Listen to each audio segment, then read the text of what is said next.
তো আজকে বানাবো একটা পনিরের সুন্দর আইটেম, মানে হচ্ছে স্টার্টার আইটেম। এটাকে কি বলে, আমি পনির স্যাটে বলে, অনেকে পনির স্যাট ফ্লিক বলে, অনেকে অনেক কিছু নাম বলে।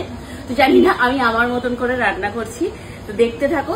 তবে রান্নাটা মানে আইটেমটা কিন্তু খেতে খুব সুন্দর হয়। এই দেখো, এখানে কেটে নিয়েছি পেঁয়াজ, এরকম বড় বড় সাইজ করে কাটবে, মানে চিলি চিকেনে যেরকম বড় বড় দেয়। একটা পেঁয়াজকে 4 ভাগ করে নিয়েছি আমি, এই যে 4 ভাগ করে নিয়েছি। ক্যাপসিকাম নিয়েছি এরকম বড় বড় সাইজ করে কেটে।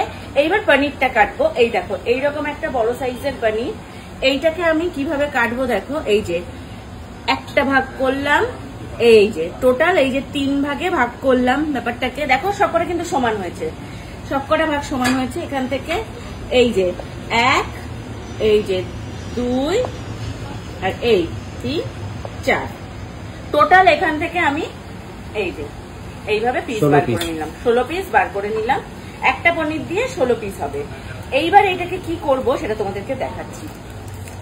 কি করব তার আগে হচ্ছে আমাকে এই পনিরগুলোকে একটু ম্যারিনেট করতে হবে। কি দিয়ে ম্যারিনেট করছি দেখ। এখানে পনির শাটের জন্য আমি সমস্ত কিছু দেখো সামনে রেডি করে নিয়ে বসে গেছি। কর্নফ্লাওয়ারটা আনা হয়নি, আমি এনে নিচ্ছি। এই যে প্রথমেই এর মধ্যে নিয়ে নিয়েছি, এই যে পনির কেটে নিয়েছি ডুমো ডুমো করে। তারপর এখানে পেঁয়াজ, টমেটো, ক্যাপসিকাম, এগুলো এখানে থাক কাটা। এইবার আমি রেডি করব একটা ব্যাটার।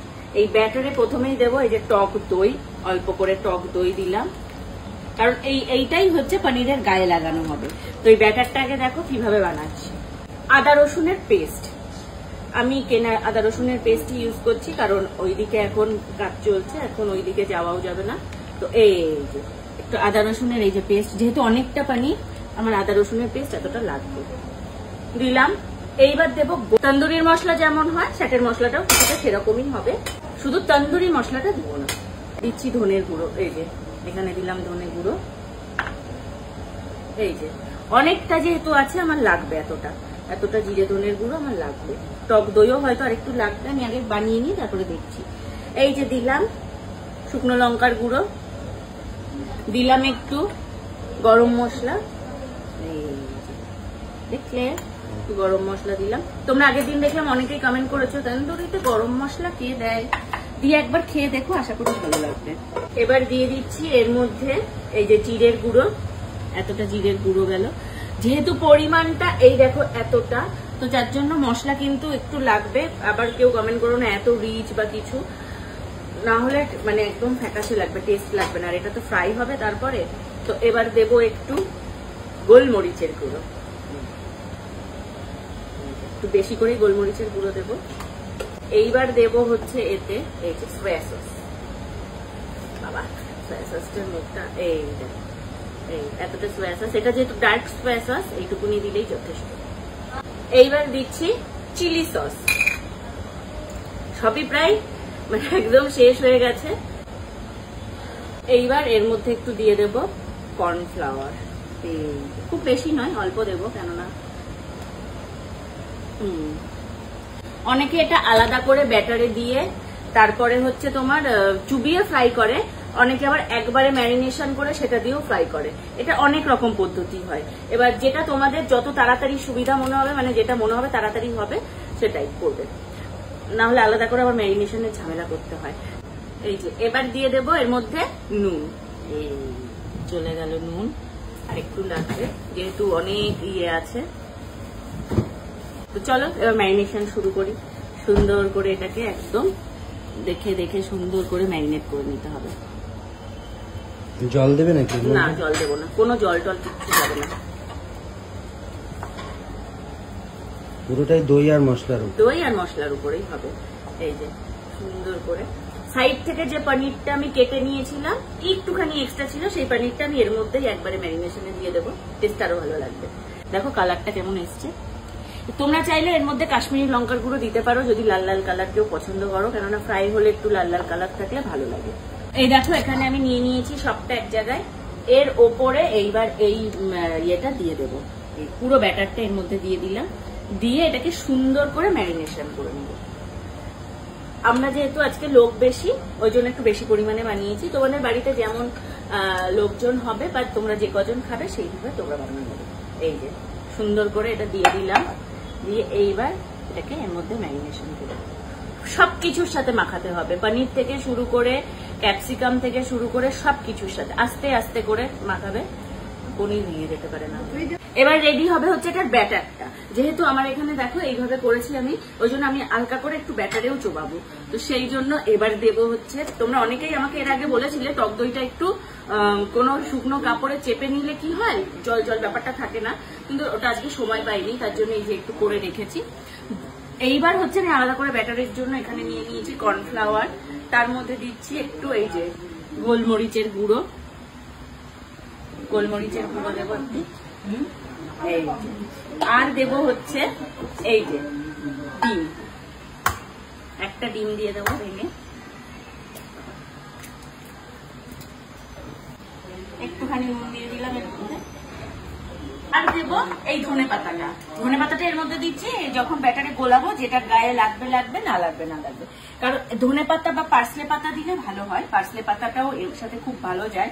যেহেতু আমার ঘরে পার্সলে পাতা নেই তাই ধনে পাতা দেবো, কিন্তু টেস্টটা খুব ভালো লাগে। এই যে চলো এবার এটাকে আমি একটু সুন্দর করে রেডি করে গুলে নিই। এবার দেবো এর মধ্যে একটু জল, এই যে সুন্দর করে গুলে নিলাম। এবার হালকা হালকা করে আমি এতে জল বাড়াবো। এখানে এই যে সুন্দর করে আমি ব্যাটারটা রেডি করে নিয়েছি, ব্যাটারটা এই যে দেখতে দেখো এরকম হয়েছে। এইবার যে মেন কাজ আমার সেটা হচ্ছে এইটাকে গাঁথা, এই যে একটু এই পিনের মধ্যে, এটাকে কি টুথপিক নয়, এটা টুথপিকের থেকে একটু বড় সাইজ। তোমরা এই পিনগুলো মানে এই কাঠিগুলো যে কোনো দশকর্মার দোকানে পেয়ে যাবে, আমি দশকর্মার দোকান থেকে নিয়ে এসেছি। এবার এটাকে কি করে কাঠি দেয়, এখানে কড়াই আমি গরমে বসিয়ে দিয়েছি, কড়াই এবার ঢেলে দেব তেল, একদম ডুবো তেলে ভাজতে হবে, যেহেতু আমাদের বেগুনিও হবে, তারপরে হচ্ছে পনির সাটে হবে, একদম এই যে তেল একদম কড়াই ভরে ঢেলে দিতে হবে। তেলটা গরম হতে হতে ওদিকে আমাদের কাঁথাও কমপ্লিট হয়ে যাবে। এই দেখো, তো এখানে আমি এখন পনির সাটের এটা গেঁথে নেব। প্রথমেই দিয়ে দিচ্ছি একটা এই যে ক্যাপসিকাম, আস্তে আস্তে করে করবে, তাড়াহুড়া করলে কাঠি ভেঙে যেতে পারে, তারপর দুর্ঘটনা ঘটে যেতে পারে। এই যে একটা টমেটো, এই যে টমেটো দিয়ে দিলাম, পেঁয়াজ হলো। এইবার দিয়ে দেবো একটা পনির, সুন্দর করে একটা পনির দিলাম। আবার সেম ওয়েতে একটু নামিয়ে নামিয়ে দিলাম, আবার সেম ওয়েতে দেবো একটা ক্যাপসিকাম, সুন্দর করে একটা টমেটো, তারপরে হচ্ছে একটা পেঁয়াজ দিয়ে আবার দিয়ে দেবো একটা পনির। এবার দেবো আবার একটা ক্যাপসিকাম,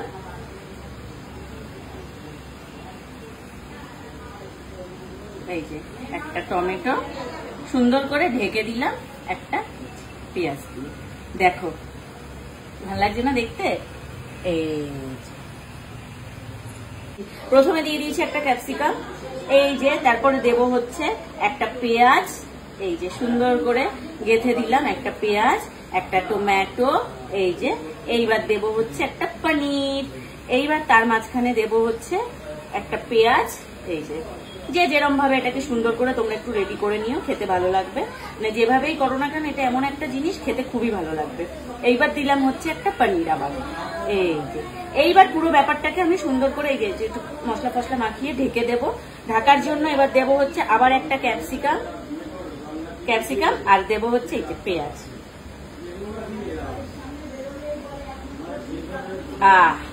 দেখো কি সুন্দর লাগছে না দেখতে, এই যে সুন্দর করে এই দেখো এখানে সাজিয়ে নিয়েছি।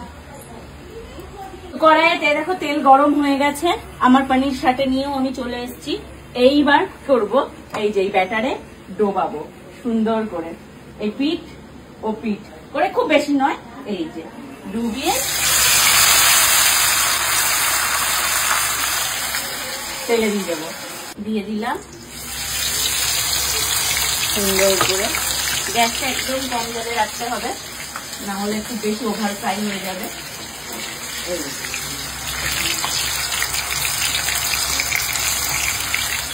ভালো লাগছে না দেখতে? খেতে ভালোই হবে নিশ্চয়ই, দেখেই কেমন জানি একটা ভালো লাগছে। চলো আমি একে একে সবকটা ফ্রাই করে তারপর তোমাদেরকে দেখাচ্ছি জিনিসটা দেখতে কেমন হয়েছে। তো এখানে পনির সাথে রেডি করে নিয়েছি একদম সুন্দর করে, এই যে কেমন হয়েছে কমেন্ট করে জানাও। এটা খেতেও হবে ভীষণ সুন্দর। আর এই দেখো দেখতে হয়েছে ঠিক এরকম, এক একটা কাঠি সুন্দর করে এই এরকম। তো এই পনির শাকের রেসিপিটা কেমন লাগলো অবশ্যই কমেন্ট করে জানাও। আর যদি তোমাদের ভালো লাগে তোমরাও সেম ভাবে বানিয়ে খেয়ে দিয়ে আমাকে কমেন্ট করে জানিও যে কেমন হয়েছে, মানে তোমাদের কেমন লেগেছে। সবাইকে এখনকার মতন টাটা।